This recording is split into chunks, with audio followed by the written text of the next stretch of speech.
you're talking about we're going to fix the world by renaming Washington, D.C. because Washington was bad. It's like, what did you do lately? Did you do what Washington did? Like, I understand we don't put up statues to people for all the bad crap they did. Martin Luther King had a real bad record with the ladies. Okay, we don't put up statues to Martin Luther King because we were saying he was great with women. The point of a Christopher Columbus statue is not all the bad things he did to the Arawaks. The point of a Christopher Columbus statue is we are glad that Western civilization came to the Western Hemisphere. I kind of agree with that principle. I think it is a good thing that Western civilization came to the Western Hemisphere. And yes, there was a lot of brutality. And yes, there was a lot of cruelty. And we should talk about all those things.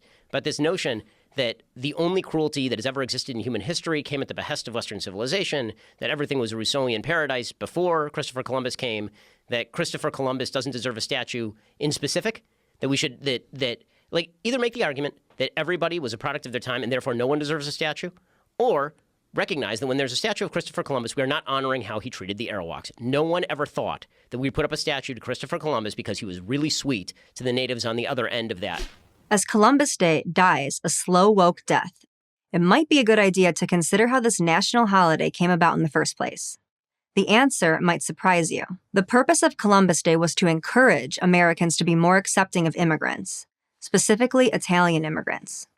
The Italian explorer, once universally regarded as a great hero, was the symbol of the holiday, not the focus of it. Italian Americans now had a way to include themselves in the American story. And not surprisingly, New York City figured prominently in that narrative. In the late 19th century, one could say that Italian immigrants essentially built the city's infrastructure.